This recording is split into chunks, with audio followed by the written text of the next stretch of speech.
শুভ সকাল বন্ধুরা, কেমন আছো? আশা রাখি সবাই ভালো আছো, সুস্থ আছো। তো যে ব্লগটি শুরু করলাম এখন থেকে, তো নতুন একটা ব্লগে তোমাদের সবাইকে জানাই স্বাগত। তো যে সকাল সকাল ব্লগটি শুরু করে দিলাম টেবিল মোছা দিয়ে। তো দেখো সকাল সকাল উঠে ঘরটা ঝাড়ু দিয়ে তারপরে যে টেবিল মুছলাম, টেবিল মুছে তারপরে এসেছি থালা বাসনগুলো ধুতে। তো রোজকার মতো আজকেও থালা বাসন ধুতে এসেছি, তোমাদের সাথে শেয়ার করছি বন্ধুরা। আর হচ্ছে থালা বাসন ধুয়ে তারপরে হচ্ছে চুলা টুলা একটু মুছবো, মুছে তারপরে এই একটু নাস্তা বানাবো। নাস্তা বলতে একটু লিট্টি বানাবো, কারণ কালকের রুটি আছে। তো সেই কালকে রুটি আছে আর দুই একটা মানে একটু লিট্টি বানালেই আজকের সকালের নাস্তা হয়ে যাবে। আর কিছু করব না, আর একটু শুধু চা বানাবো, কারণ আজকে সকালে তেমন কিছু করব না আর কি। তো শিবা বলছিল ডিম ভাজার কথা, তো তবু ডিম ভাজবো না বলেছি ওকে, দুপুরে ডিমটা ভেজে দেব। আর হচ্ছে মিষ্টি আছে একটা, ওই মিষ্টি আমার চলে যাবে। আমার একটা মিষ্টি হলে মনে করো সকালে নাস্তা হয়ে যাবে। আমার আবার লিট্টি পিঠা দিয়ে আর হচ্ছে ওই মিষ্টি দিয়ে আমার অনেক ভালো লাগে আর কি খেতে। তো যাই হোক, তারপর ওর বাবাকে বললাম যে ঠিক আছে, মানে চা লাল চা করলে মানে চলবে কিনা। তো বললো ঠিক আছে লাল চা করে দাও, খেয়ে নেব। তো শিবাকে বললাম, তো শিবা ঠিক আছে অনুমতি দিল, ঠিক আছে আমার লাল চা করো। তো লাল চা এই জন্যই লাল চা করবো আর কি। তো তার আগে সব কিছু আগে ধুয়ে মুছে একটু পরিষ্কার করে নিচ্ছি, তারপরে হচ্ছে আমি এই আসবো হচ্ছে নাস্তা বানাতে। তো বন্ধুরা, তোমরা কি সবাই আমার মতো এরকম সকালে উঠে সব কাজকর্ম সেরে নাও নাকি রাত্রে সেরে নাও?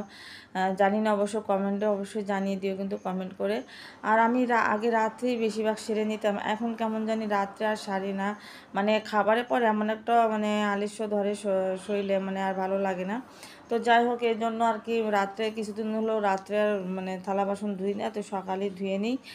তো তারপরে দেখো হচ্ছে এখানে যে আমি লিট্টি ভেজে নিচ্ছিলাম। আর জানো তো আজকে শরীর মানে ভয়েস দিচ্ছি অনেক রাত্রে, আমি কিন্তু ভয়েসটা দিচ্ছি আর শরীরটা একদমই ভালো লাগছে না, কারণ ঘুম পাচ্ছে খুব। মানে তো এখানে এসেছি দেখো, এই যে বিছানা বেডশিটটা তুলতে, তো বেডশিটটা তুলে একটু ঝেড়ে আবার হচ্ছে পেরে নেব। তো এই যে নতুন পারবো না, কারণ ওটাই হচ্ছে পেরে নেব একটু ঝেড়ে আর কি। তো তারপরে হচ্ছে আগে সকালবেলা উঠে তো সকালের কাজকর্ম সারলাম, তারপরে হচ্ছে যে বেডশিটগুলো চেঞ্জ করে তারপর ওই ঘরে হচ্ছে বেডশিটটা আমি আগেই সেরে নিয়েছি অফ ক্যামেরায়। তো এই বিছানাটা ঝেড়ে মুছে তারপরে হচ্ছে আমি যাব হচ্ছে রান্নার কাজে। তো ভাবছি রান্নার কাজে যাব, আবার এক মনে বলছে যে না রান্না পরে করবো, আগে আমি স্নান করে পূজাটা সারবো আগে। তো পূজাটা সারবো মানে দোমনা করছি যে কোনটা করবো, রান্না করে স্নান করে পূজা করবো না স্নান করে পুজো করে রান্না করব, মানে এটা ভাবছি। আর হচ্ছে আমি ওই বেডশিটটা চেঞ্জ করছি, আর দেখো বেডশিট চেঞ্জ করছি, এর মধ্যে শিবা আসে একটু বসলো, তারপর উঠে গেল। ওকে বললাম যে এখনও বসো না, আমি আগে পুরোপুরিভাবে বিছানাটাকে কমপ্লিট করে নিই, তারপরে এসে বসো। আর শিবা যদি বিছানায় বসে তো অবস্থা খারাপ করে দেয় বিছানার। তো দিনের মধ্যে তো কয়বার বিছানা আমাকে মানে বিছানাটা গুছাতে হয় বলার বাইরে। তো এখনকার মতো তো বিছানা গুছিয়ে নিলাম, তারপরেও দিনের মধ্যে আমার তো কবার যে গোছাতে হবে সেটাই ভাবার বিষয়। তো যাই হোক, তারপরে দেখো এই যে সকালের সব নাস্তা করেছে, দেখো কি এলোমেলোভাবে সব হয়ে গেছে, এগুলো সব আমাকে তুলে মেজে ঘষে পরিষ্কার করে নিতে হবে। তো তার আগে আসলাম হচ্ছে মাছটা ভিজিয়ে নিতে, আজকে রান্না করবো হচ্ছে ট্যাংরা মাছ দিয়ে একটু গা মাখানো তরকারি, আর এই জন্য হচ্ছে ট্যাংরা মাছটা ভিজালাম। তো দেখো হচ্ছে ওই সব তরকারি কিন্তু আমি অফ ক্যামেরায় সব কোটা বেসা করে একদম ধুয়ে তারপরে যে মেখে রেখে দেবো, কারণ আগে হচ্ছে মেখে রেখে দিলে তারপরে তরকারিটা কিন্তু রান্না করলে বেশ ভালো লাগবে আর কি। তো এই জন্য আর কি মানে সব ময় মশলা দিয়ে আমি তরকারিটা মেখে রেখে দেবো আর কি। আর ডিম আছে, ডিমও ভেঙে রেখে দেবো, মানে সব কিছুই একদম ওকে করে কমপ্লিট করে তারপরে হচ্ছে দেখো আসবাবপত্রগুলো মুছছি আর কি ঘরের। তো এগুলো সব মুছে কমপ্লিট করে তারপরে যাব স্নান করতে, যে একদম কাজকর্ম একদম ধুলোর কাজ একদম শেষ করে যাই। তো এই জন্য আর কি সব। আর দেখো কালকে হচ্ছে কিন্তু আমি এগুলো সব মুছেছি, আজকে দেখো কি পরিমাণ ধুলো পড়েছে। তোমরা তো দেখো প্রতিদিনই এগুলো হচ্ছে মুছতে হয় আমাকে, আর প্রতিদিনই ধুলো পড়ে, খুব রাগ হয় মাঝে মধ্যে। তো রাগ হলে কি করা যাবে, কাজ করতেই হবে। আবার না করলেও দেখতে ভালো লাগে না, তখন না মানে আরও রাগ হয়। তো তারপর দেখো স্নান করে এসে তারপরে আমি যে পূজা দিয়ে নিচ্ছি। এই যে দেখো, তো আজকে একটু ফুল বেশি ছিল জন্য তো আর সুন্দর করে একটু ফুল দিয়ে সাজিয়ে পূজা দিচ্ছিলাম। আর বেশি ফুল থাকলে পূজা দিতেও কিন্তু ভালো লাগে, মনটা খুব ভালো লাগে আর কি, ফ্রেশ লাগে নিজের কাছেও। তো যাই হোক, পূজা দিয়ে তারপরে কিন্তু আমি রান্নার কাজে যাব। আর পুজো দিয়ে রান্নার কাজে গেলে কিন্তু অনেক ভালো লাগে। ভালো লাগে বলতে মানে নিজের কাছে একটা ফ্রেশ লাগে, চিন্তামুক্ত। যে যাই হোক, পূজা টুজা সেরে একবারে রান্না করতে এসেছি। একটু রান্না যদি দেরি হয় তখন আর প্রবলেম হয় না।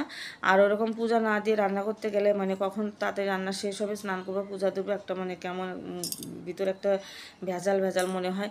তো যাই হোক বন্ধুরা, আজকে ভয়েসটা দিচ্ছি, কেমন হচ্ছে আমার ভয়েসটা দেওয়া, কথাগুলো এলোমেলো হচ্ছে। তো তোমরা আমার ভিডিওটা অমনি দেখে নিও, কিছু মনে করো না বন্ধুরা।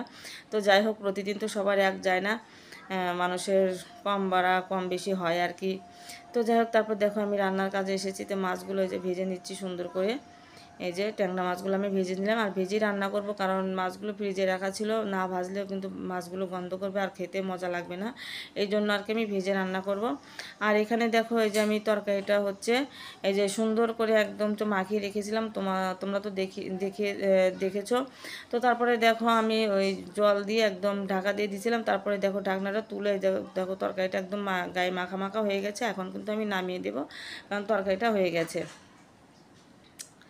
তো তারপর দেখো শিবার জন্য একটু ডিম ভেজে নেব। ও খাবে হচ্ছে ডিম, ও হচ্ছে ট্যাংরা মাছ খায় না, ও কোনো মাছই খেতে চায় না। তারপরে বড় মাছ হলে একটু কয়ে বলে খাওয়ানো যায়, আর ছোটো মাছ তো মানে পাতে নিতে চায় না। তো যাই হোক, ওর জন্য দুটো ডিম ভাজতেছি।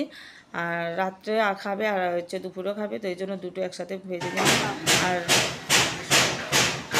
কারণ রাত্রে আবার ওই ডিম ভাজার ঝামেলা করবো না, কড়াইটা একবার মেজে রেখে দেবো। কারণ কালকে হচ্ছে সোমবার, নিরামিষ আমার, আগে সব কিছু মেজে রেখে দেবো। আর এখানে দেখো বিকেল হয়ে গেছে, এখন বিকেলবেলা যাচ্ছি একটু আন্টির সাথে। আন্টির হচ্ছে আর একটা বাসা আছে, সেই বাসাতে একটু যাচ্ছিলাম। তো আন্টি আর আমি দেখো মিশুকে বসে আছি, আর কি সুন্দর ওই যে ভিউগুলো দেখতে পাচ্ছ, গাছগাছালি নতুন সব এগুলো লাগিয়েছে রাস্তার পাশে দিয়ে। তো আন্টি বলছে যে এগুলো ভিউগুলো তুমি একটু ভিডিও করে নাও, দেখো খুব সুন্দর লাগছে, বিকালের পরিবেশটা সুন্দর, আবহাওয়া দিচ্ছিল একদম, আর সবুজ সবুজ একদম চারিদিকে, খুবই ভালো লাগছিল। তো তারপর যাই হোক, আন্টির সাথে আমি সেই যাচ্ছিলাম আন্টির বাসা। তো বন্ধুরা, আর ভিডিওটা আমি বড় করছি না, তো ভিডিওটা আমি এখানেই শেষ করে দেব। তো তোমাদের কেমন লাগলো অবশ্যই কিন্তু একটু কমেন্ট করে জানিয়ে দিও, আর ভালো লাগলো অবশ্যই একটু শেয়ার করে দিও, সাবস্ক্রাইব করে আমার পাশে থেকো বন্ধুরা। আর যারা হচ্ছে ইউটিউবে আমার ভিডিওটা দেখবে তারা অবশ্যই একটু সাবস্ক্রাইব করো, আর যারা হচ্ছে ফেসবুক পেজে দেখবে তারা অবশ্যই একটু ফলো দিয়ে দিও বন্ধুরা। আর সবাই ভালো থেকো, সুস্থ থেকো, দেখা হচ্ছে কালকে একটা নতুন ভিডিওর সাথে। সবাই ভালো থেকো, সবাইকে জানাই টাটা।